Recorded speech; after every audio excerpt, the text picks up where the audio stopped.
Pardonnez-moi, vous évoquiez à l'instant le secteur pétrolier. Est-ce que c'est pas aussi le prix à payer? On parle de 3 mois seulement pour le moment. Le prix à payer pour se donner une chance, aux Européens de se faire entendre. Écoutez, je pense qu'il ne faut pas mélanger les Européens et l'Union européenne. L'Union européenne a été créée par les États-Unis pour faire prendre par les nations européennes des décisions contre leurs propres intérêts. Puisque ces décisions, bien sûr, vont aller contre l'intérêt des pays européens et bien sûr des milieux d'affaires. Donc là, effectivement, l'Union européenne fonctionne bien, puisqu'elle a permis aux États-Unis, qui ont créé l'Union européenne, de faire prendre des décisions qui vont contre les intérêts des nations européennes, que ce soit dans le domaine de l'armement pour la France, qui est capitale, dans le domaine pétrolier, qui est capital pour toutes les majors pétrolières européennes. Et même, il faut voir une chose, c'est qu'appauvrir la Russie, c'est extrêmement nuisible pour l'économie européenne, puisque l'Union européenne, enfin les Européens en général, ont besoin d'une Russie riche qui puisse leur acheter des produits manufacturés, et notamment en Allemagne, et notamment en France et en Italie. Pascale Joannin, j'aimerais avoir votre réaction. Je rappelle que vous êtes directrice générale de la Fondation Robert Schuman. Avant cela, une réaction, celle d'Angela Merkel qui vient de tomber. On connaît la réticence des Allemands, on sait qu'ils font partie des plus frileux dans ce dossier. Eh bien, Angela Merkel vient de reconnaître que ces sanctions étaient inévitables pour pousser la Russie vers une désescalade dans le conflit en cours en Ukraine. Ce que vient de dire Xavier Moreau, je vous ai vu sourire. Oui, parce que je trouve une certaine candeur dans ces gens qui font des affaires et qui font des affaires sans se poser des questions. Je pense que si M. Moreau avait sa femme et son fils qui étaient morts dans l'accident, il serait certainement plus réceptif aux sanctions, parce que les sanctions, elles sont pas simplement une volonté de sanctionner de la part de l'Union européenne, qui n'a pas été créée par les États-Unis. Elles ont été créées par 6 pays fondateurs. Je peux vous citer le nom de Robert Schuman, Konrad Adenauer. Pour moi, ils sont pas américains. D'une part, et d'autre part, c'est bien parce qu'en effet, il y a de la part de la Russie une terrible mauvaise foi. Alors on peut faire des affaires avec...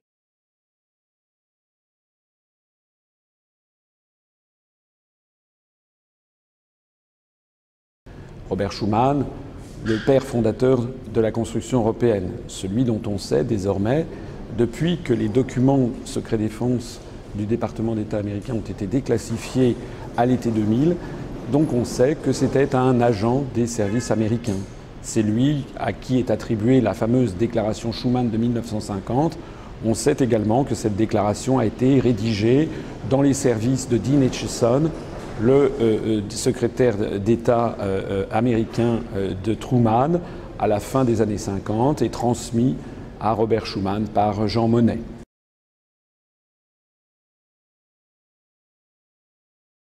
Walter Hallstein a été le premier président de la Commission européenne de 1958 à 1967. Mais c'est un homme qui a une longue histoire. Walter Hallstein est né au début du XXe siècle. C'était un juriste allemand, un juriste nazi, qui a d'ailleurs été professeur et doyen à l'université de Rostock en 1936, après avoir montré patte blanche à toutes les autorités nazies.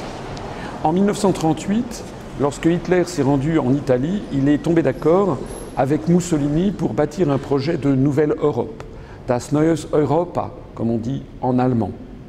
Au mois de juin 1938, Adolf Hitler a demandé à Walter Hallstein de préparer le projet de construction européenne. Ce projet, d'ailleurs, cette nouvelle Europe qui a été vendue aux Français sous l'occupation et qui avait motivé notamment la grande exposition sur la France européenne qui a eu lieu en 1941 à Paris, au Grand Palais, inaugurée par le représentant de Pétain d'un côté, par les autorités d'occupation nazie de l'autre côté. Walter Hallstein a été arrêté, il était officier nazi, il a été arrêté à la fin de la Seconde Guerre mondiale, après la bataille de Cherbourg. Et puis il a été repris et recyclé par les autorités américaines. En 1951, on le trouve dans l'entourage immédiat de Konrad Adenauer. Il devient d'ailleurs le secrétaire d'État aux Affaires étrangères du gouvernement de Konrad Adenauer en Allemagne. C'est lui qui va préparer le projet de Nouvelle Europe, la nouvelle Europe, à partir des plans qu'il avait préparés pour Hitler et Mussolini. C'est ce qui va donner le traité de Rome qu'il signera d'ailleurs le 25 mars 1957, à côté du chancelier d'Allemagne, Konrad Adenauer. Walter Hallstein a ensuite été le promoteur du plan Hallstein en 1965, qui prévoyait une Europe fédérale. C'est d'ailleurs exactement ce qui se passe en ce moment. Et c'est justement ce plan Hallstein qui avait motivé Charles de Gaulle, lorsque Charles de Gaulle avait dit stop, avait décidé de ne plus envoyer aucun représentant à la Commission européenne à Bruxelles, pratiquant ainsi la politique de la chaise vide. Parce que le président de la République française, le fondateur de la France libre, Charles de Gaulle, savait très bien à quoi s'en tenir sur Walter Hallstein, un nazi recyclé par les Américains pour détruire les nations d'Europe et les placer sous l'autorité d'un empire dictatorial.